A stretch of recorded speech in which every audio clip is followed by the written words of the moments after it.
Hello, good morning. કેમ છો દીકરાઓ? મજામાં? Very good morning. આજે થર્મોડાયનેમિક્સમાં આગળ વધીશું. આજે થર્મોડાયનેમિક્સમાં દીકરાઓ આપણે સેકન્ડ લોમાં આગળ વધીશું. બીજો નિયમ. તો પ્રથમ નિયમમાં એવું તો શું થયું? તો બીજા નિયમનો ઉદ્ભવ થયો. એટલે કે પ્રથમ નિયમની મર્યાદા, લિમિટેશન્સ. પ્રથમ નિયમની કેટલીક લિમિટેશન્સ છે.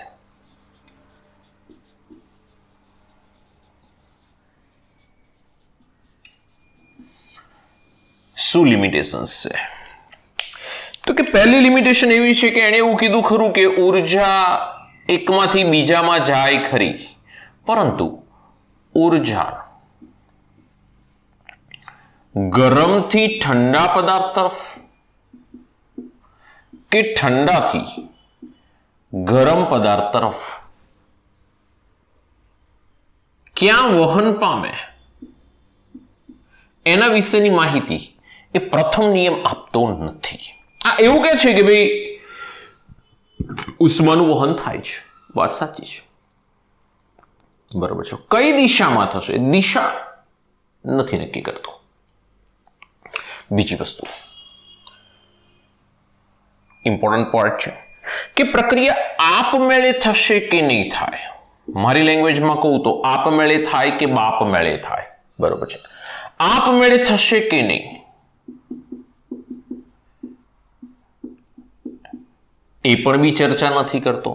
ત્રીજી વસ્તુ કુદરતી બધી જ પ્રક્રિયાઓ, કુદરતી પ્રક્રિયાઓ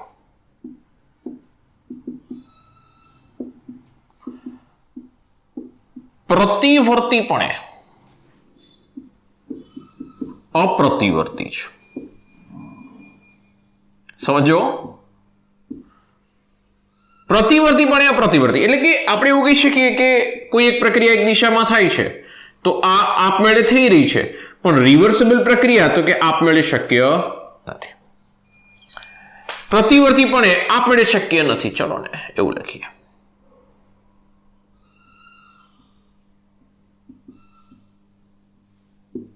એક દિશામાં આપમેળે થઈ ગઈ કુદરતી પ્રક્રિયાઓ, પ્રતિવર્તીપણે એટલે કે આપમેળે થતી પ્રક્રિયાઓ, એવો શબ્દ રાખો ને તો પછી બધું મેચિંગ થઈ જશે. લો, કુદરતી આપમેળે થતી પ્રક્રિયાઓ પ્રતિવર્તીપણે આપમેળે ન થાય. એટલે એક દિશામાં આપમેળે થઈ ગઈ તો પાછી આપમેળે ન થાય, બરોબર છે. બીજી વસ્તુ કે કાર્ય એન્જિન દ્વારા 100% કાર્ય થશે તો એના માટે પ્રથમ નિયમ હા પાડે છે. પ્રથમ નિયમ શું કહે છે કે હા થશે, ધીસ ઇઝ પોસિબલ. એકચ્યુઅલમાં સેકન્ડ લો ના પાડે છે, પણ ફર્સ્ટ લો કે છે હા થશે. સમજો દીકરાઓ, કોઈ પ્રક્રિયા આપમેળે થશે કે નહીં આપણને ખ્યાલ નથી આવતો. બીજું, કુદરતી પ્રક્રિયાઓ આપમેળે થઈ રહી છે, પ્રતિવર્તીપણે આપમેળે નહીં થાય. બીજું કે જે કાર્ય એન્જિન છે એ 100% કાર્ય કરશે એવું પ્રથમ નિયમ કરી રહ્યો છે. This is not possible. શક્ય નથી 100% કાર્ય થાય. બીજી વસ્તુ દીકરાઓ, હા એમ થાય કે સર આપમેળે એટલે શું? આપમેળે એટલે શું? તો આપમેળેનો અર્થ એવો થઈ રહ્યો છે કે એની જાતે કાર્ય કરવું. પ્રક્રિયા એની જાતે કાર્ય થશે. સ્પોન્ટેનિયસ, નોન સ્પોન્ટેનિયસ, સ્પોન્ટેનિયસ અને નોન સ્પોન્ટેનિયસ. તો આપમેળે થવું ને આપમેળે ન થવું, પ્રક્રિયાનું આપમેળે થવું અને આપમેળે ન થવું, એની જાતે થવું. એક્ઝામ્પલ તરીકે આપણે એમ કહી શકીએ કે ભાઈ કઈ પ્રક્રિયાઓ આપમેળે થાય છે એના માટેની કન્ડિશન્સ. તો કે પહેલી કન્ડિશન એવી છે, પ્રક્રિયાઓના ઉદાહરણો પણ આપી દઉં દીકરાઓ, કે આપમેળે થવું તો એની જાતે થશે.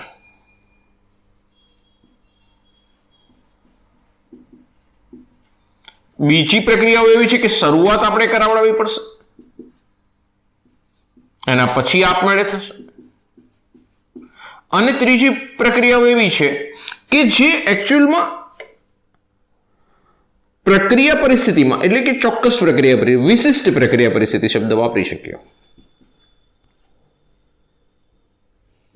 પરિસ્થિતિમાં આપમેળે થશે.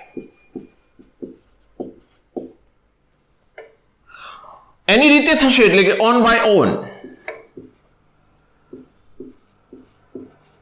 એની રીતે થશે. સમજો એક્ઝામ્પલ આપણી પાસે ઘણા બધા છે ને આપણે સમજતા પણ છીએ. પહેલું એક્ઝામ્પલ આપણે એવું કહી શકીએ કે તમે ખાંડને પાણીમાં ઓગાળી દો, ખાંડ પ્લસ પાણી. થોડું જો ઠંડુ પાણી હોય તો હલાવવું પડશે, પાણી ગરમ હશે તો એની જાતે ઓગળી જશે. પ્રક્રિયા પરિસ્થિતિ, પાણી ઠંડુ હશે, ચિલ્ડ હોય, એની અંદર તમે ખાંડ ઓગાળો તો એની જાતે ઓગળી જશે દીકરાઓ, એની જાતે ઓગળશે. બરાબર છે. એટલે કે એકદમ ચિલ્ડ પાણી હોય, એકદમ ચિલ્ડ પાણી હશે તો આપણે ઓગાળવું પડશે, ગરમ પાણી હશે તો એની જાતે ઓગળી જશે, આપણે કંઈ એની અંદર કંઈ જ કામ નહીં કરવું પડે. એટલે કે પ્રક્રિયા પરિસ્થિતિ કઈ છે. બીજું મીઠું પ્લસ પાણી. ત્રીજું ઊંચાઈ પરથી પાણી નીચેની તરફ આવે, આપમેળે પ્રક્રિયા થશે. ઝરણું હોય ઉપરથી પડતું હોય, નીચે પડે તો કેવી પ્રક્રિયા થાય છે? આપમેળે થાય છે. તળાવમાંથી કે નદીમાંથી પાણીનું બાષ્પીભવન,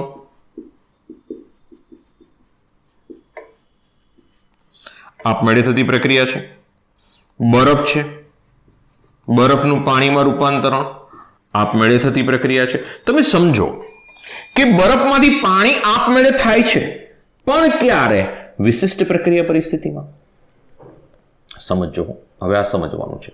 હું એમ કહું છું કે મેં બરફ લઈ લીધો અને એમાંથી મારે પાણી બનાવવું છે, પણ ટેમ્પરેચર છે -10 ડિગ્રી સેલ્સિયસ. તો બોલો એની જાતે બરફમાંથી પાણી બનશે? This is not possible. પ્રક્રિયા પરિસ્થિતિ. હા, પછી તમે એમ કહો +10 ડિગ્રી સેલ્સિયસ છે તો એની જાતે બનશે ને? કેમ કે પરિસ્થિતિ બદલી ગઈ છું તો આપમેળે બનશે. તો દીકરાઓ આ બંનેના ઉદાહરણ આપણે કમ્પ્લીટ થાય છે. શરૂઆત પછી આપમેળે થવું. હવે એના એક્ઝામ્પલમાં જઈએ. લાઈનને થોડીક પેલી બાજુ લઈ લઈશું, સ્લાઇડ.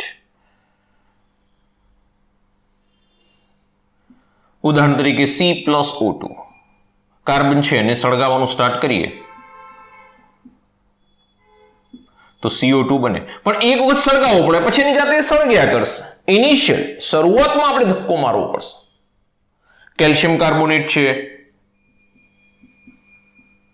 એને ગરમ કરો તો CaO અને CO2 બને. પણ શરૂઆતમાં એક વખત ગરમ કર્યા પછી એની જાતે પ્રક્રિયા થશે. પછી તમારે ઘડીએ પડી એવું નહીં કરવું પડે કે એને સળગાય કરો કે એક વખત કાર્બન છે એને સળગાવવાનું સ્ટાર્ટ કર્યું, પછી તમે એને પાછા ફરીથી સળગાવવાનું, પછી થોડીક વાર એને પાછા ફરીથી સળગાવવા, કોન્સ્ટન્ટ સળગાયા કરો. એવું નહીં થાય. એક વખત સળગાવવાનું સ્ટાર્ટ કરો એને જાતે સળગશે.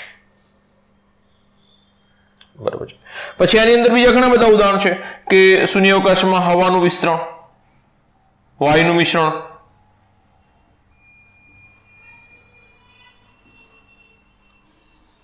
શૂન્યાવકાશમાં આપણે હવાને એક બલ્બ હોય ને શૂન્યાવકાશ વાળો રાખીએ, એક હવા ભરેલો બલ્બ રાખીએ, વચ્ચેથી વાલ્વ ખેંચી લે, એની જાતે પ્રસરણ થશે દીકરાઓ, આપણે નહીં કેવું પડે. વાયુને બે વાયુનું મિશ્રણ કરવું એની જાતે થશે, આપમેળે થશે, એમાં આપણે નહીં કેવું પડે. તો દીકરાઓ ઘણી બધી પ્રક્રિયાઓ છે કે જે આપમેળે થઈ રહી છે. ઘણી બધી પ્રક્રિયાઓ જે શરૂઆતમાં આપમેળે આપણે સ્ટાર્ટ કરાવડાવી પડશે, પછી એની જાતે થશે. નથી નાના છોકરાના રમકડા, અમે એક પેલી ગાડી આવે છે કે આમ ખેંચીએ, પાછળ ખેંચીએ ને પછી છોડી દેવાની, પછી એની જાતે દોડે. તો પહેલા તમે શરૂઆત કરીને ઇગ્નિશન કર્યું ને અને સ્ટાર્ટ કર્યું ને છોડી દીધું, પછી એની જાતે દોડી. પણ શરૂઆત તમારે કરવી પડશે. ઇગ્નિશન તમારે સ્ટાર્ટ કરી આપવી પડશે, ઇગ્નાઇટ કરવી પડશે, શરૂઆત કરવી પડશે, પછી તો એની જાતે કરી લેશે. બરાબર છે. તો દીકરાઓ આપમેળે થતી પ્રક્રિયાઓ છે. આપમેળે થવું એટલે કે પ્રક્રિયાનું જાતે થવું. પણ એની અંદર કેટલીક કન્ડિશન્સ છે કે આ રીતે પ્રક્રિયાઓ આપમેળે શકે છે કે એની રીતે બી થઈ શકે છે. જેમ કે આપણે આ બધી પ્રક્રિયાઓ જોઈ, શરૂઆત આપણે કરી આપવી પડે, પછી એની જાતે થયા કરશે. અને કેટલીક વિશિષ્ટ પ્રક્રિયાઓમાં આપમેળે થશે. બરાબર છે. આપમેળે ન થવું. હવે દીકરાઓ આપમેળે પ્રક્રિયા ન થતી હોય તો કન્ડિશન સમજવા જેવી છે. કેટલીક ઘણી બધી પ્રક્રિયાઓ છે કે જે આપમેળે પ્રક્રિયા થાય, આપમેળે ન થાય. શબ્દો સમજજો. પ્રક્રિયા થશે પણ આપમેળે ન થાય. ઉદાહરણ તરીકે નીચી હાઈટ પરથી પાણી ઉપરની તરફ લઈ જવું. જેમ કે આપણે નથી રોજ સવારે મમ્મી સ્વિચ પાડવાનું કહેતી કે ભાઈ મોટરની સ્વિચ પાડો, પાણી ઉપર જાય, પછી આપણે નીચે પાછું આવે બાથરૂમમાં, ટોયલેટમાં. તો દીકરાઓ એ નીચેથી પાણી જે ઉપર મોકલીએ છીએ ને, એ પ્રક્રિયા કેવી રીતે થાય છે? તો કે આપમેળે નથી થતી. હા, એને એમ થાય કે સર આપમેળે પ્રક્રિયા ન થાય પણ પ્રક્રિયા ચાલુ રાખવી હોય તો સમજો. તો એ ચાલુ રાખવા માટે આપણે કોન્સ્ટન્ટ એને હીટ આપવી પડે, એને ઉર્જા આપવી પડે, એને ઉર્જા આપવી પડે, કોન્સ્ટન્ટ એને ઉર્જા આપવી પડે. તો એ પ્રક્રિયા ચાલુ રહેશે. જેવી તમે ઉર્જા બંધ કરશો એટલે પ્રક્રિયા બંધ થઈ જશે. જેમ કે મારે પાણી ઉપર ચડાવવું છે નીચેથી, તો પાણીની સ્વિચ ચાલુ કરી મોટરની, તો જેવી મોટરની સ્વિચ ચાલુ કરી પાણી ઉપર ગયું. સમજો, પાણી ઉપર ગયું, બરોબર છે. પણ ક્યાં સુધી ઉપર જશે? જ્યાં સુધી સ્વિચ ઓન છે ત્યાં સુધી. એટલે કે વિદ્યુત ઉર્જા નામની ઉર્જા એને આપું છું. આ પછી કન્વર્ટ કરે છે, મને ખ્યાલ છે, કન્વર્ઝન થાય છે, મોટર ચાલે છે, આ છે તે છે. તો દીકરાઓ જ્યાં સુધી મેં વિદ્યુત નામની ઉર્જા આપેલી, સ્વિચ ચાલુ રાખી, ત્યાં સુધી પાણી ઉપર ગયું એવું કહી શકો ટૂંકમાં. પણ જેવી સ્વિચ બંધ કરું એટલે પછી પાણી ઉપર જશે.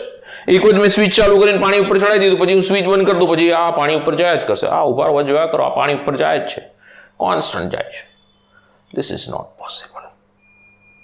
જ્યાં સુધી હું ઉર્જા આપીશ ત્યાં સુધી આપમેળે થશે. જેવી હું ઉર્જા આપવાનું બંધ કરીશ એટલે પ્રક્રિયા બંધ થઈ જશે. સમજો. તો એ પ્રક્રિયા આપમેળે થઈ એવું કહેવાય નહીં. એ પ્રક્રિયા આપમેળે ન થઈ દીકરાઓ. હું ઉર્જા આપ્યા કરું છું ને, તો એ પ્રક્રિયા થશે. હું ઉર્જા આપવાનું બંધ કરીશ એટલે પ્રક્રિયા બંધ થઈ જશે. ઓકે, ફરીથી કોઈ સમજી લઈએ, ધ્યાન રાખશો. મર્યાદામાં ઉર્જા ગરમ કે ઠંડા પદાર્થ કયા પદાર્થ તરફ વહન પામશે એ પ્રથમ નિયમ નથી કહેતો. બીજું, આપમેળે થશે કે નહીં થાય એ પણ બી પ્રથમ નિયમ નથી કહેતો. ત્રીજું, કુદરતમાં પ્રક્રિયાઓ જે આપમેળે થઈ રહી છે પ્રતિવર્તીપણે આપમેળે ન થાય, બરોબર છે, એવું એક કહી રહ્યો છે. બીજી વસ્તુ, કાર્ય એન્જિન જે છે 100% ક્ષમતા ધરાવે છે એવું એ કહી રહ્યું છે. પ્રક્રિયાઓ આપમેળે થવી, મેં તમને ઘણા બધા એક્ઝામ્પલ્સ આપ્યા છે. અને આપમેળે ન થવી એટલે કે પ્રતિવર્તીપણે હું વિચારું, ચલો ખાંડ છે ને પાણીમાં નાખી દો, પાણીમાં ખાંડ ઓગળી ગઈ. હવે વિચારો દીકરાઓ, કશું જ કર્યા વગર, કંઈ જ કર્યા વગર એ ફરીથી પાછા ખાંડના પાર્ટિકલ્સ બની શકે? એટલે કે મેં ખાંડ નાખી દીધી, અંદર ઓગળી ગઈ. પછી હવે આપણે એમ વિચારીએ કે પાણી અને ખાંડ બે જુદા થઈ જાય અને ખાંડના પાર્ટિકલ્સ બની જાય. This is possible. કોઈ પણ પ્રક્રિયા કર્યા વગર, એમનેમ કહું છું, એમનેમ શક્ય છે. જેવું મેં પાણીની અંદર ખાંડ ઓગળી ગઈ, હવે પછી આપણે કોઈ પણ બી આ પ્રોસેસ પછી કરવા જઈશું તો પછી થશે જ. પ્રોસેસ કર્યા વગર છૂટા પડી શકશે નહીં, થાય. તો એ પ્રક્રિયા એક દિશામાં આપમેળે થઈ પણ વિરુદ્ધ દિશામાં આપમેળે થતી નથી. ધ્યાન રાખજો મારા, બહુ જ ઇમ્પોર્ટન્ટ શબ્દો. એક દિશામાં આપમેળે થશે તો વિરુદ્ધ દિશામાં આપમેળે નહીં થાય. એ પ્રક્રિયા કરવા માટે એને કોઈક સપોર્ટની જરૂર પડશે, ક્યાં ઉર્જા આપવી પડશે. મોસ્ટલી આપણે ઉર્જાની ચર્ચા કરી, બરોબર છે. તો કોઈ પણ બી પ્રક્રિયા એક દિશામાં આપમેળે થઈ ગઈ ને પછી વિરુદ્ધ દિશામાં એને પાછી પૂર્ણ કરવા માટે એને કોઈક સપોર્ટની જરૂર પડશે. ઉદાહરણ લઈ લે, ચલો હજુ જોઈએ. ચલો મીઠું છે, પાણીની અંદર ઓગાળી દો, ઓગળ્યા પછી હું એવું વિચારું કે હવે પાછું મીઠું અલગ થઈ જાય, પાણી અલગ થઈ જાય, તો આપમેળે શક્ય છે? નહીં શક્ય. હા, પ્રોસેસ થાય એ વસ્તુ અલગ છે. ગરમ કરો, પાણી ઉડાડી દો, પાણીને બાસને એક બાજુ ભેગી કરો, ઠંડી પાડો, પાછું, એ બધી વસ્તુ સેકન્ડ થિંગ છે ને, ભૂલી જાઓ. હું એવું નથી કહેતો. એની જાતે ઊંચાઈ પરથી પાણી નીચે આવ્યું તો નીચેથી ઉપર જાતે થશે. This is not possible. એક સરસ એક્ઝામ્પલ લઈએ. આપણે અત્યારે હાલ શિયાળો ચાલી રહ્યો છે, આપણને ખબર છે ઠંડી લાગે એટલે બે હાથ ઘસીએ છીએ આમાં. કેમ? તો કે હાથ ઘસીએ ને એટલે ગરમ થઈ જાય, ઉર્જા મળે, ઉષ્મા ઉર્જા, હાથ ગરમ થઈ જાય. હવે વિચારો કે બે હાથને લઈને ગેસ પર મૂકી દો અને ઉર્જા આપો, બે હાથે જાતે આમ થશે? Not possible. કરતા નહીં મહેરબાની કરીને, બરોબર છે? ઓકે, ચાલો. તો દીકરાઓ આ વસ્તુ શક્ય નથી. આપણે ગાડીનું હમણાં એક્ઝામ્પલ જોયું કે હમણાં મેં અહીંયા આગળ તમને એક ગાડીનું એક્ઝામ્પલ પણ આપ્યું રમકડાનું, કે ભાઈ આપણે રમકડાની કાર હોય અને ખેંચીએ છીએ અને પછી છોડી દઈએ, તેની જાતે આમ આગળ વધે છે. તો શું થયું? એ ઉર્જા મળી છે. હવે ગાડી ત્યાં અટકી ગઈ, ત્યાં જઈને દિવાસળીની સળી લઈને પહોંચી જાઉં, દિવાસળીની સળી ગાડી નીચે લગાડું કે ભાઈ હવે દોડ ચલે, પાછી આવી જા. તો this is possible? Not possible. તો દીકરાઓ એક દિશામાં પ્રક્રિયા આપમેળે થઈ ગઈ, વિરુદ્ધ દિશામાં પ્રક્રિયા કરાવી હશે તો આપમેળે નહીં થાય. એક સારું એક્ઝામ્પલ લઈએ હજુ પણ પાછું, કે બરફમાંથી પાણી બની ગયું. બરફમાંથી પાણી બની ગયું આપમેળે થશે સામાન્ય તાપમાને. અત્યારે ઓરડાના તાપમાને હું બરફ મૂકી દઉં તો બરફમાંથી પાણી બનશે. પણ આપણે એમ વિચારીએ કે પાછું પાણીમાંથી બરફ બને, પાછું પાણીમાંથી બરફ બને, પાછું પાણી. This is not possible. એને ઉઠાવીને ફ્રીઝરમાં મૂકવું પડશે. ફ્રીઝરમાં મૂકીશ તો એ પ્રક્રિયા આપમેળે થાય છે? આપમેળે નથી થતી. મારે કોન્સ્ટન્ટ ફ્રીઝર શું કરશે? રેફ્રિજરેટર શું કરશે? કોન્સ્ટન્ટ એની ઉર્જા છે, એટલે પાણીની ઉર્જા છે એને એબ્ઝોર્બ કરીને બહાર ફેંકશે. એટલે ધીમે ધીમે કરતા પાણીને ઠંડુ પાડશે. એટલે કે બરફ બનવાની પ્રક્રિયા, પાણીમાંથી બરફ બનવાની પ્રક્રિયા પણ આપમેળે શક્ય નથી. પછી તમે એમ કહો સાહેબ કાશ્મીરમાં લઈ જાઓ. અરે યાર, ત્યાં પ્રક્રિયા પરિસ્થિતિ વિચારો. મેઇન વસ્તુ આ છે. હું તમને એ જ કહી રહ્યો છું, ઓરડાના તાપમાને. ઓરડાનું એટલે આપણું રેગ્યુલર તાપમાન 25 ડિગ્રી. તો દીકરાઓ એ આપણે ધ્યાનમાં રાખીશું. હવે આપણને ક્લિયર છે કે કઈ પ્રક્રિયા આપમેળે થશે, કઈ પ્રક્રિયા આપમેળે નહીં થાય. કોણ પુરોગામી દિશામાં આપમેળે થશે, પ્રતિગામી દિશામાં આપમેળે નહીં થાય. એટલે પ્રતિવર્તી કોઈ પણ બી પુરોગામી દિશામાં આપમેળે થાય તો પ્રતિગામી દિશામાં આપમેળે નહીં થાય. ઓકે, તો આટલા એક્ઝામ્પલ છે. ફટાફટ એક સ્ક્રીનશોટ લઈ લો, પછી સેકન્ડ લોમાં આગળ વધીએ. ચલો,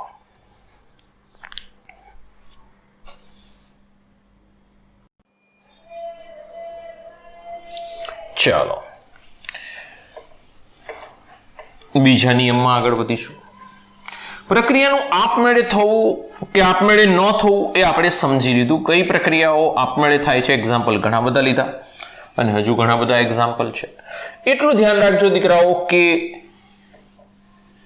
કાર્યનું 100% હીટમાં રૂપાંતરણ થાય, પણ હીટનું 100% કાર્યમાં રૂપાંતરણ થતું નથી. સારા એવા પ્રમાણમાં થાય. આપણે કોઈ કાર્ય કરીએ છીએ એનું હીટમાં રૂપાંતરણ, ધારો કે હાથ ઘસું છે તેનું હીટમાં રૂપાંતરણ થાય છે, ઉષ્મામાં રૂપાંતરણ થાય છે. પણ હું આ હાથને નીચેથી લાઇટર લગાડું ને પછી ઉષ્મા આપું અને પછી કોઈ કાર્ય કરો તો ધીસ ઇઝ નોટ પોસિબલ યાર. બે હાથ એની જાતે ઘસવાના સ્ટાર્ટ નહીં થાય. નીચે લાઇટર આપું તો બે હાથ એની જાતે આમ કરવાનું સ્ટાર્ટ થઈ જશે. Not possible. બરાબર છે, એટલે ધ્યાન રાખવાનું છે. ઓકે, ચાલો સેકન્ડ લો, બીજો નિયમ આવી ગયો.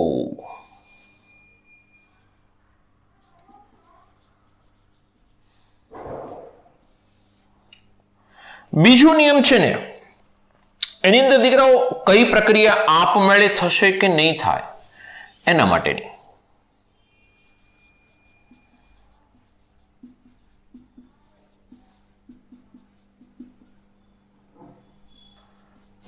કન્ડિશન્સ છે.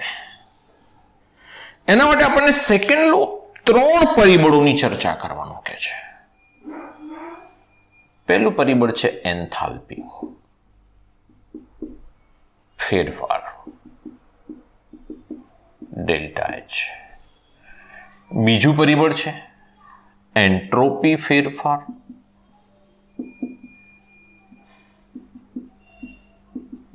Delta S.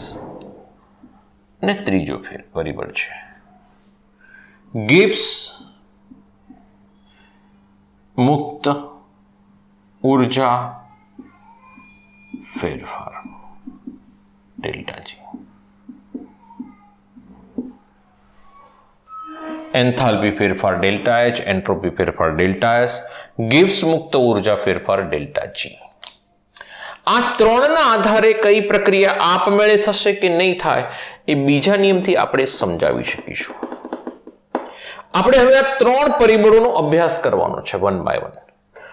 એન્થાલ્પી ફેરફાર તેમ સર આપણે ભણેલા છીએ, ખ્યાલ છે. એન્ટ્રોપી આપણને ખબર નથી, ગિબ્સ મુક્ત ઉર્જા આપણને ખબર નથી. 2 રાશિ નવી આવે છે, આ રાશિને આપણે જાણીએ છીએ. જે જાણીએ છીએ એના વિશેની ચર્ચા ચાલુ કરીએ. તો ગિબ્સ મુક્ત ઉર્જા सॉरी एंथाल्पी। तो एंथाल्पी ની અંદર દીકરાઓ જોઈએ ડેલ્ટા એચ। તો એમાં એવું કહેવાય છે કે જે પ્રક્રિયાઓ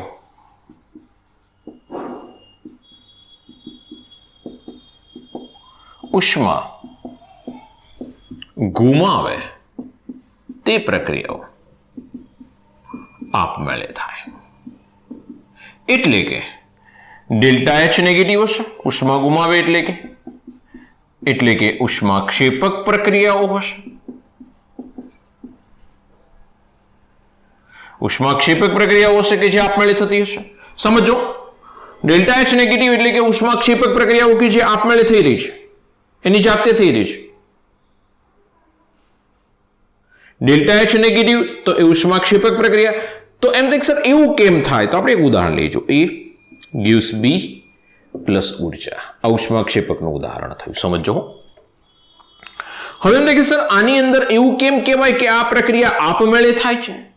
એવી કેવી રીતે ખબર પડી કે તમને? તો એના માટેનું રીઝન એવું આપવામાં આવ્યું, સમજો કે બી ની ઉર્જા ઘટે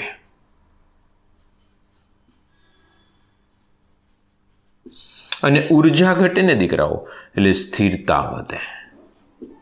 સમજો, ઉર્જા ઘટે એટલે સ્થિરતા વધે। તો સ્થિરતા વધે એ દિશામાં પ્રક્રિયા આગળ વધે, પ્રણાલી હંમેશા સ્થાયિત્વ તરફ આગળ વધશે એવું કહેવામાં આવેલું છે। એટલે એવું માની લેવામાં આવ્યું કે ઉષ્માક્ષેપક પ્રક્રિયાઓ એ પૂર્વગામી દિશામાં એટલે કે પ્રક્રિયાઓ આપમેળે થતી હશે।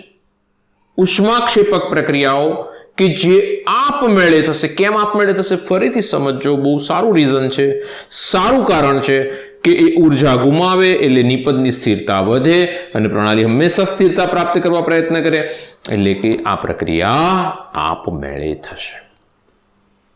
બરોબર છે? એ gives B પ્રક્રિયા આપમેળે થશે। સમજો, હવે આ જોતા જોતા ઘણી બધી પ્રક્રિયાઓ જોઈ કે ભાઈ C+O2 gives CO2, H2 + 1/2 O2 gives H2O। તો આ બધી પ્રક્રિયાઓ કેવી રીતે થાય છે? તો કે આપમેળે થાય છે। વાત સાચી છે, ખોટું નથી। પણ અભ્યાસ કરતા એવો ખબર પડી કે ઘણી બધી ઉષ્મા શોષક પ્રક્રિયાઓ પણ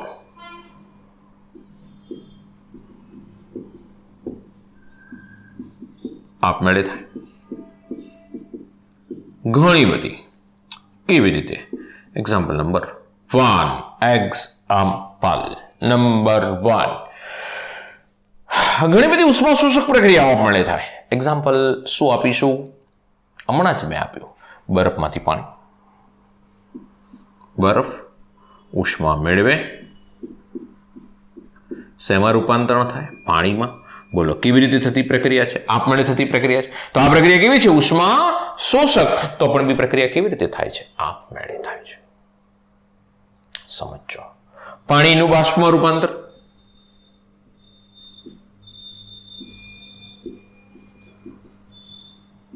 ઉષ્મા મેળવે, પાણી શેમાં કન્વર્ટ થઈ જશે? બાષ્પમાં। તો ઘણી બધી પ્રક્રિયાઓમાં ડેલ્ટા એચ પોઝિટિવ હોવા છતાં, ઉષ્મા શોષક પ્રક્રિયા ડેલ્ટા એચ પોઝિટિવ છે છતાં એ આપમેળે થાય છે। એના એક્ઝામ્પલ છે, આના પણ એક્ઝામ્પલ છે, આના પણ। તો હવે એનો અર્થ એવો થયો કે ડેલ્ટા એચ પરથી પ્રક્રિયા આપમેળે થશે કે નહીં તે નક્કી કરી શકાય ચોકસાઈથી।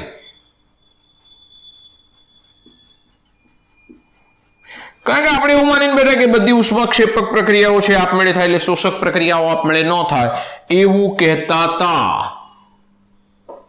પરંતુ શોષક પ્રક્રિયાઓ પણ આપમેળે થાય છે, ક્ષેપક પ્રક્રિયાઓ પણ આપમેળે થાય છે। તો બંને વચ્ચે કોઈ ડિફરન્સ રહ્યો જ નથી। શોષક પ્રક્રિયા આપમેળે થાય, ક્ષેપક આપમેળે થાય, તો પછી શક્ય જ નથી, આપણે નક્કી જ ના કરી શકીએ। એટલે કે ચોકસાઈપૂર્વક આપણે ડેલ્ટા એચ પરથી કઈ પ્રક્રિયા આપમેળે થશે ને કઈ પ્રક્રિયા આપમેળે નહીં થાય એ નક્કી કરી શકતા નથી। બહુ જ ઇમ્પોર્ટન્ટ પોઈન્ટ, બરાબર છે. તો ડેલ્ટા એસ થી નક્કી ના કરીએ તો હવેનું પરિબળ કયું છે? તો કે હવેનું પરિબળ છે ડેલ્ટા એસ. બરાબર છે. એટલે એન્થાલ્પી ફેરફારથી આપણી પ્રક્રિયા આપમેળે થશે કે નક્કી નથી કરી શકતા. હવે આપણી પાસે છે એન્ટ્રોપી ફેરફાર. બરાબર છે. એન્ટ્રોપી એટલે શું? તો કે એન્ટ્રોપીનો બીજો અર્થ થાય છે અવ્યવસ્થા. અવ્યવસ્થા, ડિસઓર્ડર.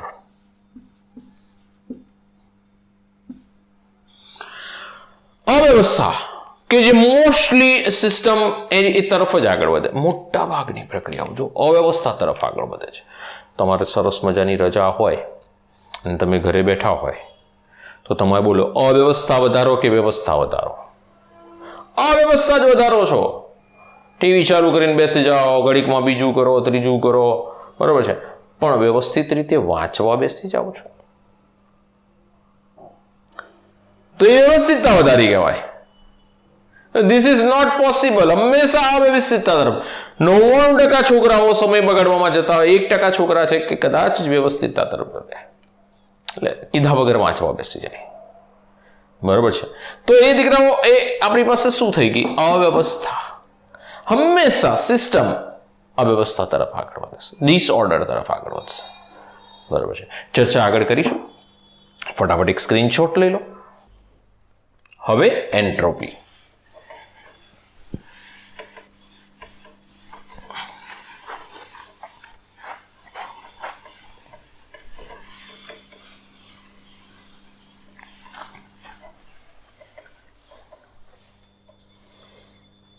એન્ટ્રોપી એસ, પછી એન્ટ્રોપી ફેરફાર જોઈએ એસ. એન્ટ્રોપી એટલે શું? તો કે પદાર્થમાં રહેલી અવ્યવસ્થા નું માપદંડ છે. કેટલી અવ્યવસ્થા છે? જેટલી પદાર્થમાં અવ્યવસ્થા વધારે એટલી એન્ટ્રોપી વધારે. એન્ટ્રોપી છે અવસ્થા વિધેય છે.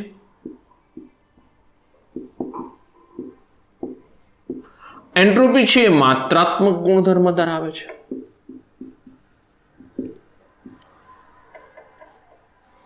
બીજું, અવ્યવસ્થા મીન્સ એન્ટ્રોપી. અવ્યવસ્થા વધી રહી છે તો એન્ટ્રોપી વધશે. બરોબર છે. અવ્યવસ્થા ઘટી રહી છે તો એન્ટ્રોપી ઘટશે. સમજજો, એન્ટ્રોપી અગત્યની નથી, એસ ઇમ્પોર્ટન્ટ નથી, ડેલ્ટા એસ ઇમ્પોર્ટન્ટ છે. આનું ઇમ્પોર્ટન્સ ઓછું છે, આનું ઇમ્પોર્ટન્સ વધારે છે. એટલે આપણે એન્ટ્રોપી ફેરફાર શોધવો પડશે. તો પહેલા એન્ટ્રોપીને સમજીએ. એક એક્ઝામ્પલ લઈ લો. મારી પાસે ધારો કે એક રકાબી છે, ઓરડાના તાપમાને હું બરફનો ટુકડો ત્યાં મૂકી દઉં. સમજો, બરફ લઈ લઉં છું. ધીમે ધીમે કરતા વાતાવરણના તાપમાને એટલે કે ઓરડાના તાપમાને મૂકતા એ ધીમે ધીમે કરતા શેમાં રૂપાંતરણ પામશે? પાણીમાં રૂપાંતરણ પામશે. તો શું થયું? તાપમાન વધ્યું. ઓરડાના તાપમાને મૂકી દો. ઓરડાના તાપમાન લો ને, ઓરડાના તાપમાન લખી દો. તો પહેલી કઈ અવસ્થા હતી? ઘન. ઓરડાના તાપમાને લઈ ગયો. કઈ અવસ્થામાં ગયું? પ્રવાહી. હવે તમે જુઓ, ઘન અને પ્રવાહી શેની અંદર અવ્યવસ્થા વધારે રહેશે દીકરાઓ? તો પાણીમાં વધારે રહેશે. આ ઘન છે એ બરફ છે, આ છે એ પાણી છે. તો આપણને ખબર છે ઘન કરતા પાણીની અંદર અવ્યવસ્થા વધશે. અવ્યવસ્થા વધે મીન્સ કે એન્ટ્રોપી વધશે. અવ્યવસ્થા વધે એટલે કે એન્ટ્રોપી વધશે. બીજું દીકરાઓ, હજુ બી એને પડી રહેવા દો. ધીમે ધીમે કરતા એ શેમાં રૂપાંતર પામશે? તો કે બાષ્પમાં રૂપાંતર પામશે. બાષ્પીભવન થશે ને દીકરાઓ, બાષ્પ બનશે. હવે એ બાષ્પમાં રૂપાંતરિત થયો ત્યારે એના અવ્યવસ્થામાં શું થઈ જશે? ઓર વધારો થઈ જશે. આ પાત્રને ધારો કે હું બંધ કરી દઉં તો આ અવ્યવસ્થામાં ઓર વધારો થઈ ગયો ને દીકરાઓ. તાપમાન વધતા અવ્યવસ્થા વધી રહી છે, એન્ટ્રોપી વધી રહી છે. એસ વધે, કોન્સ્ટન્ટ.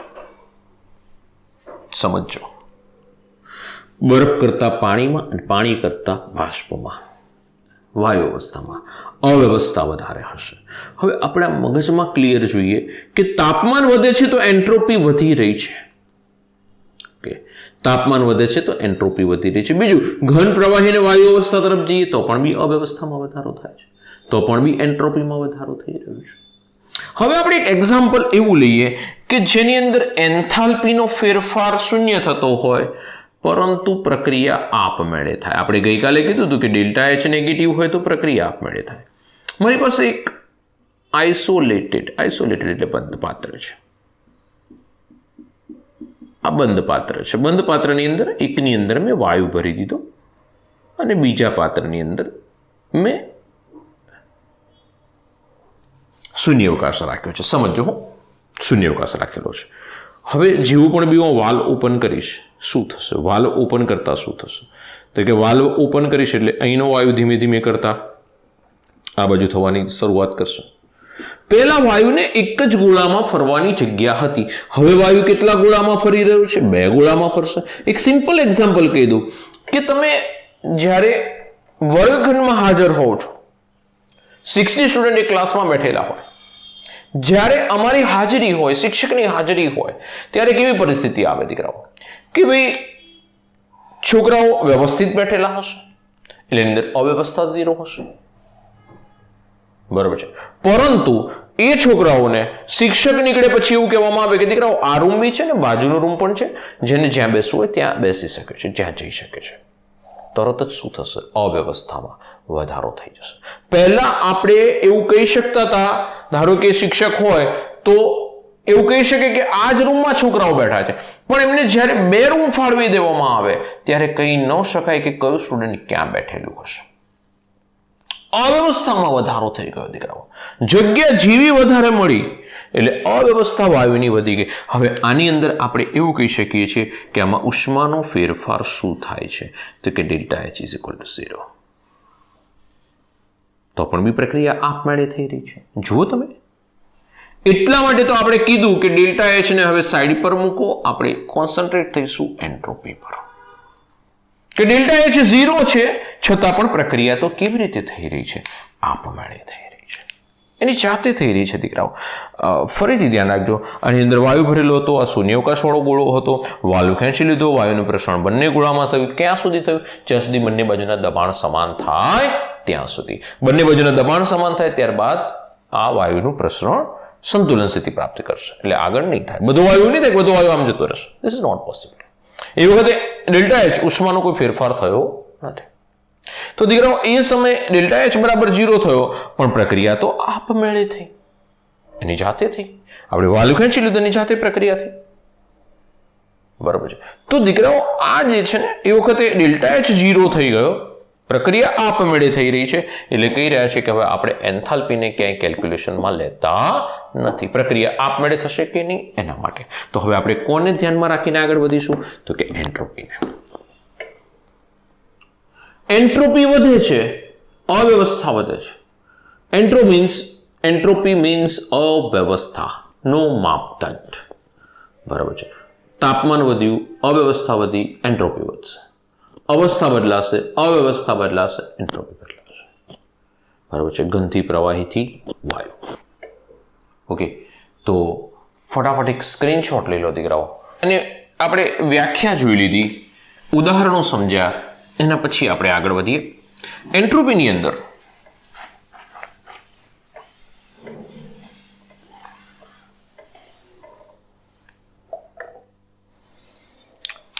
આપણી પાસે એક ડેલ્ટા એસ નું મહત્વ વધારે છે.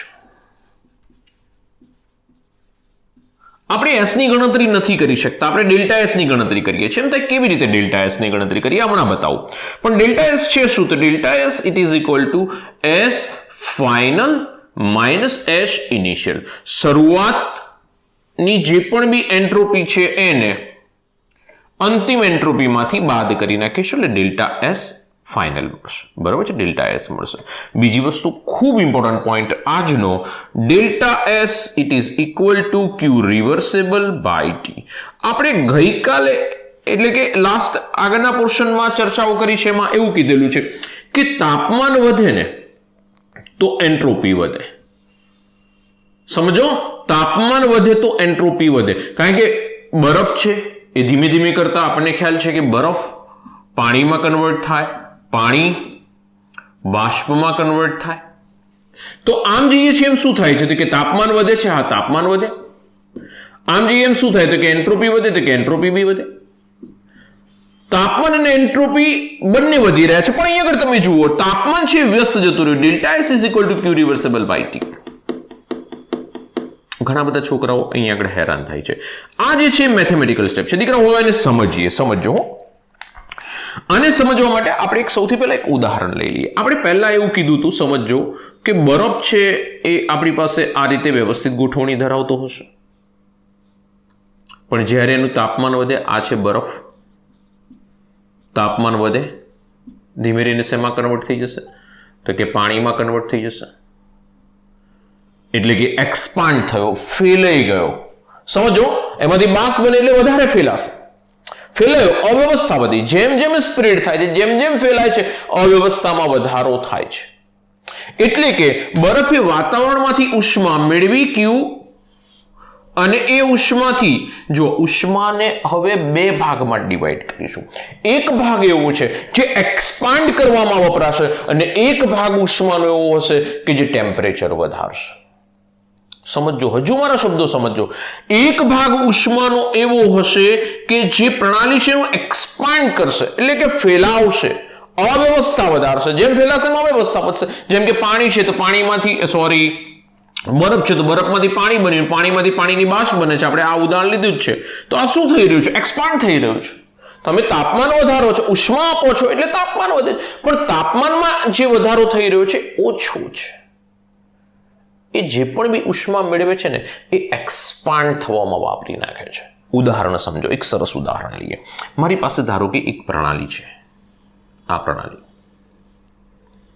પ્રણાલી છે જેનું તાપમાન છે 300 કેલ્વિન. કેટલું તાપમાન છે? 300 કેલ્વિન. સેલ્સિયસ લેવું હોય તો સેલ્સિયસ લઈ લઈએ. સેલ્સિયસમાં લઈ લો, પછી કેલ્વિનમાં બધા તાપમાનની ગણતરી કેલ્વિનમાં જ થાય, પણ આપણે સેલ્સિયસમાં અત્યારે હાલ લઈ લઈએ. કેલ્વિનમાં લો, સેલ્સિયસમાં લો, કોઈ ફેર નહીં પડે. એટલે અત્યારે હાલ નહીં પડે, ચલો ને કેલ્વિનમાં લઈ લો. નીકળે એમ તે સાહેબ તમે સેલ્સિયસમાં લઈ ગણતરી બધી કેલ્વિનમાં કરાવો છો. હા, ભણાવું નીકળું. ચલો, આ એક પ્રણાલી છે. આ પ્રણાલીની 300 કેલ્વિન ટેમ્પરેચર છે. આ પ્રણાલીને બહારથી 70 જૂલ ઉષ્મા આપી રહ્યો છું. કેટલી આપું છું ઉષ્મા? 70 જૂલ ઉષ્મા મેં એને આપી. સમજો હો ભાઈ, 70 જૂલ ઉષ્મા આપી, પ્રણાલીએ 70 મેળવી, એમાંથી 60 જૂલ ઉષ્મા 60 જૂલ ઉષ્મા એને એક્સપાન્ડ થવામાં વાપરી. 60 જૂલ ઉષ્મા શેમાં વાપરી? એને એક્સપાન્ડ થવામાં, ફેલાવામાં, અવ્યવસ્થામાં વાપરી. અને 10 જૂલ ઉષ્મા છે ને એને તાપમાનના વધારા માટે આપી. એમ થાય કે સર એવી કેવી રીતે ખબર પડે કે તાપમાનના વધારા માટે 10 જૂલ જ આપી? 70 તાપમાનના વધારામાં જતી રહે એવી કેવી રીતે ખબર ન પડી? અથવા તો ખબર પડે? આ 70 તાપમાનનો વધારો ના કરવા જાય. દીકરા સમજો, તમે બરફ હતો તો બરફનું તાપમાન એકદમ વધીને કે બાષ્પ નથી થઈ જતું. પહેલા એક્સપાન્ડ થાય છે, લિક્વિડમાં કન્વર્ટ થાય છે, એક્સપાન્ડ થાય છે. એ પોતાને જે પણ બી ઉર્જા મળી અને ઉષ્મા મળી અને એક્સપાન્ડ થવામાં વાપરે છે, ફેલાવામાં વાપરે છે, અવ્યવસ્થા વધારવામાં વાપરે છે. તો અહીંયા આગળ એવું જ થઈ રહ્યું છે. 70 માંથી 60 તો ને એક્સપાન્ડ થવામાં વાપરી, 10 છે ટેમ્પરેચર વધારવામાં. સર 10 જ વાપરી કેવી રીતે ખબર પડે? સમજો. હવે એના માટે એવું છે કે ટેમ્પરેચરની અંદર વધારો થશે. ધારો કે 300 થી વધીને 301 થયું, તો મારે એટલું જ જોવાનું છે કે તાપમાનમાં જેટલો ડિફરન્સ આવ્યો એટલી ઉર્જા તાપમાન વધારવામાં ગઈ, બાકી બધી જ ઉર્જા એક્સપાન્ડ થવામાં ગઈ. બધી જ ઉર્જા એક્સપાન્ડ, મોટો ભાગ એક્સપાન્ડ થવામાં જશે. ઓકે, એટલે કે એન્ટ્રોપી વધારવામાં જશે. સમજો મારી વસ્તુ, એન્ટ્રોપી વધારવામાં જશે. મારો શબ્દો સમજો. તો આ એક પ્રણાલીનું પહેલું એક્ઝામ્પલ કમ્પ્લીટ. પ્રણાલીનું બીજું એક્ઝામ્પલ લઈએ. સમજો, બે એક્ઝામ્પલ લઈને ચાલીસ સાથે સાથે. આ પ્રણાલી નંબર 2.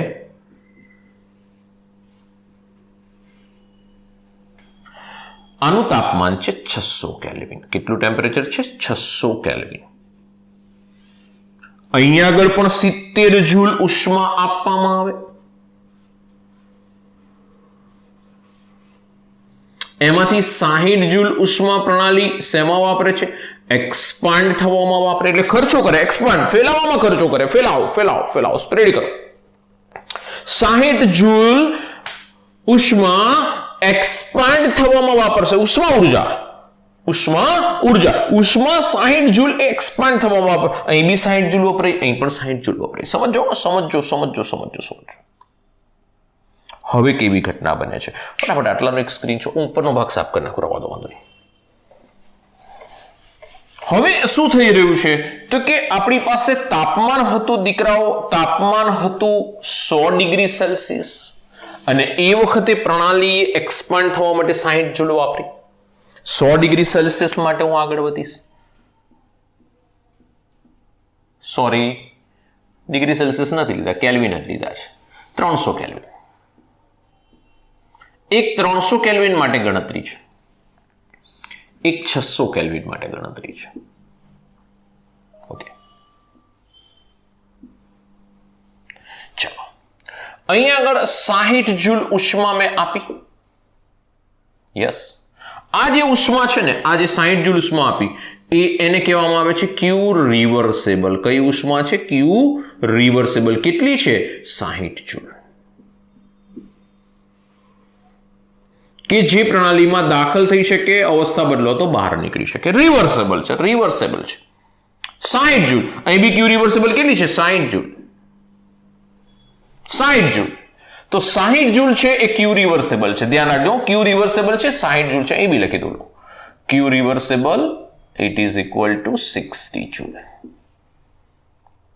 ચાલો, 60 જૂલ ઉષ્મા મેં કોને આપી?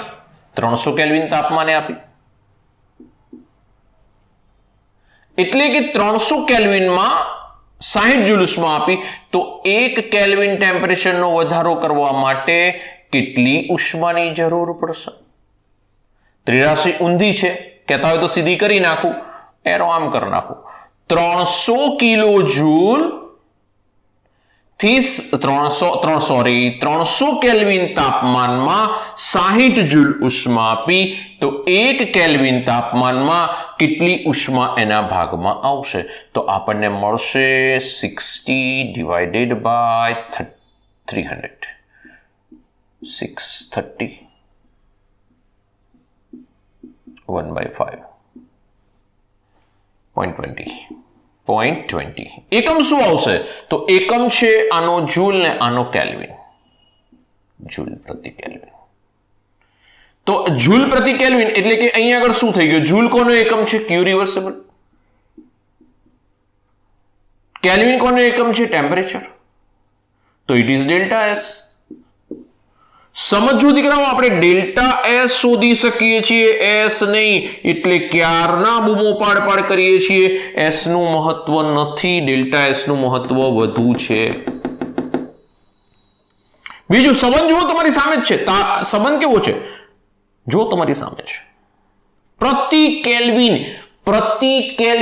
1 કેલ્વિનમાં આપણે જે ઉષ્મા આપીએ અથવા તો પ્રણાલી આપે, વોટએવર, એ જે ઉષ્માનો ફેરફાર છે, ધીસ ઇઝ એન્ટ્રોપી ફેરફાર.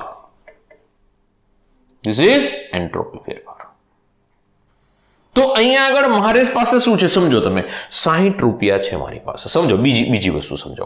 મારી પાસે 60 રૂપિયા છે, મારી પાસે સામે 300 માણસ ઊભા છે. મારે 60 રૂપિયા 300 વ્યક્તિમાં વહેંચવા છે,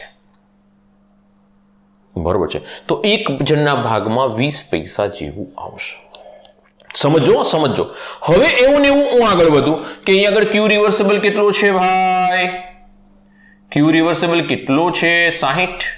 જો અહીં બી 60 જ છે, 60 જો તમારી સામે રહ્યો. હવે 60 જૂલ હું આપું છું. ક્યારે? 600 કેલ્વિને હું 60 જૂલ આપી રહ્યો છું. એટલે 600 કેલ્વિનમાં હું 60 જૂલ જો ઉર્જા આપું છું, તો પ્રત્યેક કેલ્વિન એટલે 1 કેલ્વિન દીઠ કેટલી ઉષ્મા આપીશ? જેને એન્ટ્રોપી કહેવાય. પ્રતિ કેલ્વિન મેં તમને આગળ પણ શીખવાડ્યું હતું. પ્રતિ એટલે 1. 1 કેલ્વિન ટેમ્પરેચર વધારવા જરૂરી ઉષ્માના જથ્થાને એન્ટ્રોપી ફેરફાર કહેવાશે. 1 કેલ્વિન તાપમાનમાં અથવા તો સેલ્સિયસ લેતા હોય તો સેલ્સિયસમાં થોડું વધારે આવશે, ઓછું આવશે. તમારે સેલ્સિયસ પ્રમાણે અત્યારે કેલ્વિન આપણે તાપમાન છે કેલ્વિનમાં લીધું છે, એટલે કેલ્વિન પ્રમાણે ડેફિનેશન કહું છું કે 1 કેલ્વિન તાપમાનનો વધારો કરવા માટે જરૂરી ઉષ્માનો જથ્થો છે એને હું એન્ટ્રોપી ફેરફાર કહી રહીશ. અહીં કેટલો આવે છે? 600 કેલ્વિને 60 જૂલ, તો 1 કેલ્વિને કેટલા? તો 60 ડિવાઇડેડ બાય 600.01.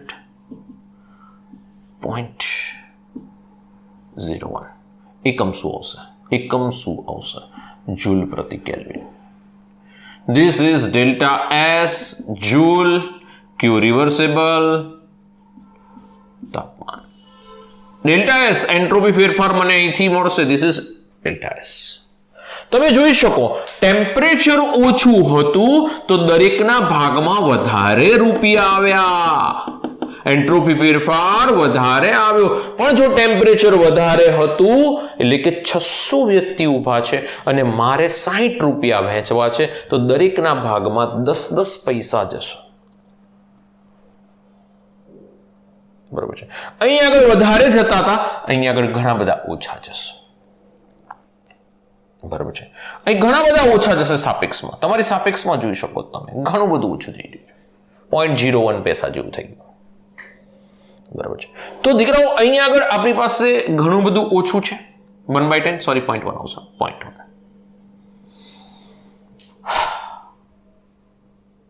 ઓકે. તો અહીં આગળ 0.1 એટલે કે 10 પૈસા જશે, 20 પૈસા જશે, 10 પૈસા જશે. તો દીકરાઓ અહીં આગળ શું થયું? એન્ટ્રોપી વધારે છે, અહીં એન્ટ્રોપી ઓછી છે. એટલે કે તાપમાન ઓછું હતું તો એન્ટ્રોપી ફેરફાર કેવો રહ્યો? વધારે રહ્યો. તાપમાન વધારે હતું તો એન્ટ્રોપી ફેરફાર કેવો થઈ ગયો? તમારી સામે છે, સાપેક્ષમાં ઓછો થઈ ગયો. એટલા માટે આપણે ડિવાઇડેડ બાય ટી લખીએ છીએ. બીજું એવું પણ સમજી શકાય કે આ રૂમની અંદર સાયલેન્ટ છે અને આ પેન છે હું અહીં આગળથી નાખું છું બીજી પેન પર. અવાજ આવે? સમજો ફરીથી. અવાજ બિલકુલ નથી, બિલકુલ સાયલેન્ટ છે રૂમની અંદર અને ઉપરથી પેન નાખું છું. અવાજ આવે છે? યસ. આ જ પેન હું કોઈ રસ્તા પર જ્યાં આગળ બહુ જ ભીડ છે અને બહુ જ બધી પબ્લિક છે અને બધા અવાજ આવે છે ત્યાં જઈને આ જ પેન આ જ હાઈટથી હું આમ છોડી દઉં તો ત્યાં આગળ આ અવાજનું શું? નહીં સંભળાય. પેન કંઈ એવું કરે છે કે ત્યાં જઈને છેતરાઈ જાય છે કે ભાઈ નહીં હું ત્યાં ઓછો અવાજ કરીશ, નહીં આગળ રૂમમાં વધારે અવાજ કરીશ. ના, પેન તો સરખો જ અવાજ કરી રહી. સમજો તમે હું જે કહેવા માંગુ છું. પરંતુ રૂમમાં સાયલેન્ટ છે તો ત્યાં આગળ વધારે અવાજ આવી રહ્યો છે. ટેમ્પરેચર ઓછું છે તો ત્યાં ફેરફાર વધારે આવી રહ્યો છે. જ્યાં અવાજ વધારે હતો ત્યાં મેં પેનનો અવાજ કર્યો તો એના સાપેક્ષ તો પેનનો અવાજ કંઈ નહોતો, ઓછો હતો. બરોબર છે. તો અહીં આગળ પણ એવું રહ્યું છે, ટેમ્પરેચર ખૂબ વધારે છે તો પછી અહીં આગળ પણ આપણે જોઈ શકીએ છીએ કે મેં 60 જૂલ ઉષ્મા આપી પ્રણાલીને, પણ એનાથી એને કંઈ ઝાઝો ફેરફાર ડેલ્ટા એસમાં જોવા મળ્યો નહીં. સમજો દીકરાઓ. ઓકે. તો આ આપણી પાસે એન્ટ્રોપી ફેરફાર થયો. આપણે એસ નથી કેલ્ક્યુલેટ કરતા, આપણે ડેલ્ટા એસ કેલ્ક્યુલેટ કરીએ છીએ આ રીતે. આ રીતે ડેલ્ટા એસ કેલ્ક્યુલેટ કરીએ છીએ. અર્થ સમજો પ્રોપર. ખૂબ સરસ ઉદાહરણ છે. ફરીથી કહી દઉં, એક પ્રણાલી છે, બીજી પ્રણાલી છે.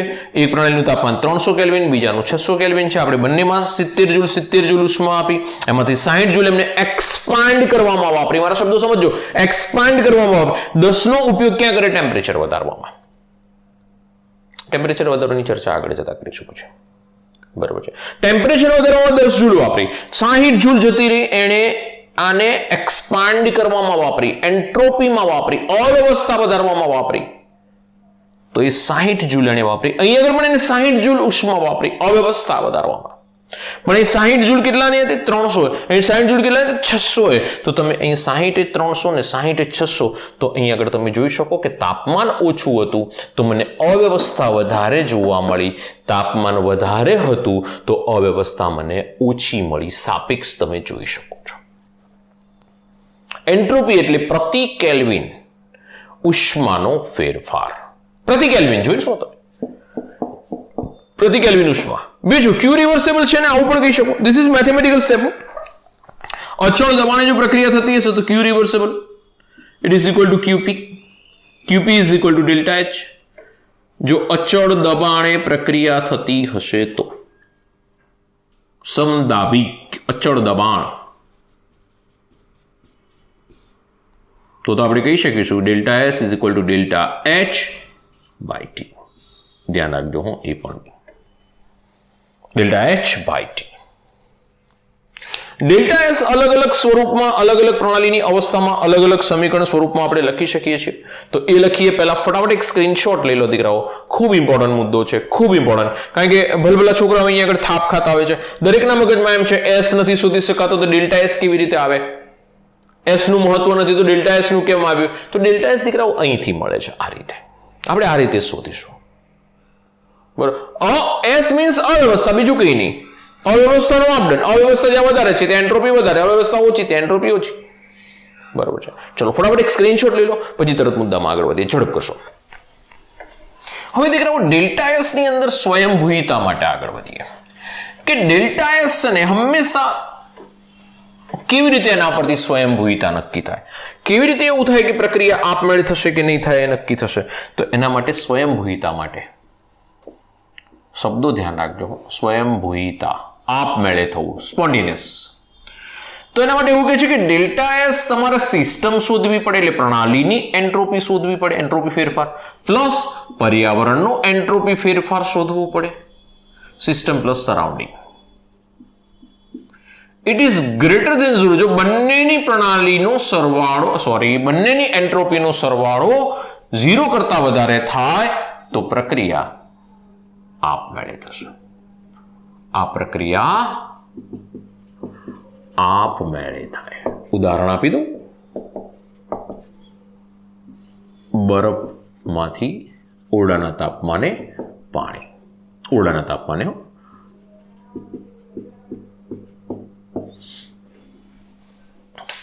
જો ડેલ્ટા એસ સિસ્ટમ એટલે પ્રણાલીની એન્ટ્રોપી ફેરફાર પર્યાવરણના એન્ટ્રોપી ફેરફાર કરતા એટલે કે શૂન્ય કરતા ઓછો હશે, આ બંનેનો સરવાળો જો શૂન્ય કરતા ઓછો હોય it means it is negative, this is positive. તો આ પ્રક્રિયા આપમેળે ન થાય, પરંતુ સમજો તેની પ્રતિગામી પ્રક્રિયા આપમેળે થશે.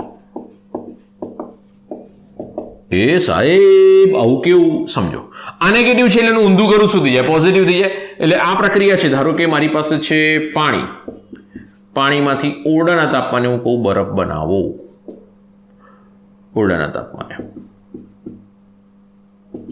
તો એ વખતે ડેલ્ટા એસ શું થઈ ગયો? Less than 0. Delta S universe કહેવાય એને. Delta S system plus surrounding, system plus delta S surrounding it is equal to delta S universe. Total લખો ચાલશે. Delta S total it is less than 0. It is negative, it is negative લખો, less than 0 it is negative. પણ પ્રક્રિયા ઉલટાવી દઈશ તો, પ્રક્રિયા ઉલટાવી દઉં તો, એટલે કે બરફમાંથી પાણી બનાવું તો delta S total it is positive. તો પ્રક્રિયા આપમેળે થાય. એટલે પુરોગામી પ્રક્રિયા આપમેળે નથી થતી તો પ્રતિગામી પ્રક્રિયા કેવી રીતે થશે? આપમેળે થશે. સમજજો, બહુ important. Delta S total is less than 0 જો આ બાજુ દિશામાં પ્રક્રિયા આપમેળે નથી થતી તો આ બાજુની દિશામાં એના કરતા વિરુદ્ધ ચિહ્ન આવે. દિશા ઉલટે ચિહ્ન બદલાય, દિશા ઉલટે ચિહ્ન બદલાય, નેગેટિવ હતું પોઝિટિવ થઈ ગયું. દિશા ઉલટે ને આમ હતું તો નેગેટિવ, આમ થયું તો પોઝિટિવ, આમ હતું તો નેગેટિવ, આમ થયું તો પોઝિટિવ. દિશા ઉલટી ચિહ્ન બદલાય તો નેગેટિવ નું પોઝિટિવ થઈ ગયું. અને એમ થાય કે sir delta S system plus delta S surrounding કશામાં પડે જ નહીં અને જો એ 0 થઈ જાય તો પ્રક્રિયા સંતુલન સ્થિતિમાં.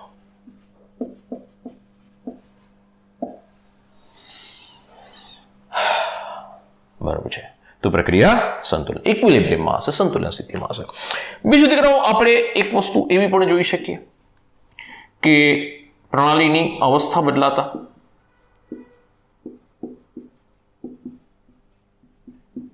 તો એની સાથે એન્ટ્રોપી ફેરફાર, જેમ કે પહેલી અવસ્થા જોઈએ ઘનમાંથી પ્રવાહીમાં જો પ્રણાલી રૂપાંતરિત થતી હોય તો એ વખતની ડેલ્ટા એચ છે, ઉષ્મા છે, એટલે કે ક્યુ છે, રિવર્સેબલ કહી શકાય, ક્યુપી કહી શકાય. ઇટ ઇઝ ઇક્વલ ટુ આ ઘટના કઈ છે? ગલન છે, તેને કહેવાય આણ્વીય ગલન. ધ્યાન રાખજો, આણ્વીય ગલન ઉષ્મા. ઘટનાને ગલન છે તો આણ્વીય ગલન ઉષ્મા. આને શું કહેવાય? પી ગલન કહેવાય ને. આ ઘટના શું થાય? બરફમાંથી પાણી, બીજું કંઈ લાંબુ યાદ ના રાખશો. પી ગલન. તો ક્યુ રિવર્સેબલ, તો ડેલ્ટા એસ ગલન is equal to delta H ગલન બાય ટી. સૂત્ર એનું એ જ છે દીકરાઓ, મેં ગલન ખાલી એડ કરી, બીજું કંઈ નહીં. ધારો કે એમ દેખ સર પ્રવાહીમાંથી બાષ્પમાં જાય છે તો પ્રવાહીમાંથી બાષ્પમાં જાય, બોલો ઘટના શું કહેવાય? બાષ્પન કહેવાય. પહેલી ઘટના. બીજી ઘટના તો delta H is equal to Q reversible is equal to ક્યુપી is equal two શું કહેવાશે એને? આણ્વીય બાષ્પન ઉષ્મા, આણ્વીય બાષ્પન, એન્થાલ્પી ઉષ્મા, એન્થાલ્પી બધું એક છે. તો ડેલ્ટા એસ બાષ્પન ઇઝ ઇક્વલ ટુ સૂત્ર એનું એ જ, ખાલી હું બાષ્પન લખીશ, ડેલ્ટા એચ બાષ્પન ડિવાઇડેડ બાય ટી. એમ થાય કે સર ઘનમાંથી સીધું વાયુમાં જાય તો? અરે યાર, ઘનમાંથી ત્રીજી કન્ડિશન, ઘનમાંથી સીધું વાયુ. ઘટના ઉર્ધ્વપાતન. ઉર્ધ્વપાતન કપૂર હોય ને, કપૂર ઘરમાં આપણે કપૂરને ગરમ કરીએ છીએ, સીધું શેમાં કન્વર્ટ થઈ જાય છે? સીધું બાષ્પમાં જતું રહે છે. નવસાર, કપૂર, આ બધાની કન્ડિશન છે. ઘન ડામાંથી સીધા વાયુમાં. તો ડેલ્ટા એસ ઉર્ધ્વપાતન સબ્લિમેશન કહેવાય. It is equal to delta H ઉર્ધ્વપાતન બાય ટી. જેવી ઘટના એવું સમીકરણ, કંઈ નથી કર્યું મેં. ગલન, બાષ્પન ને ઉર્ધ્વપાતન, જે ઉષ્મા છે એ ત્યાં સબસ્ક્રિપ્ટમાં લખ્યું છે. જે પ્રમાણે એનું ચેન્જીસ છે એવા મેં સબસ્ક્રિપ્ટમાં લખ્યા છે. બીજું મેં કંઈ ચેન્જીસ નથી કર્યા. આ ઇમ્પોર્ટન્ટ છે દાખલા માટે. આપણે પ્રણાલી પર્યાવરણ બંને માટે ડેલ્ટા એસ શોધીશું, બંનેની એન્ટ્રોપીના ફેરફારનો સરવાળો કરીશું, પછી નક્કી કરીશું કે પ્રક્રિયા આપમેળે થશે કે નહીં. આપણને કોઈ એમ કહે છે કે હવામાં તીર મારો, હવામાં તીર નથી મારવાના. પહેલા આપણે ડેલ્ટા એસ કોઈ પણ પ્રક્રિયા આપમેળે થશે કે નહીં, આ નેક્સ્ટ લેક્ચરમાં આપણે એના દાખલા જોઈશું દીકરાઓ.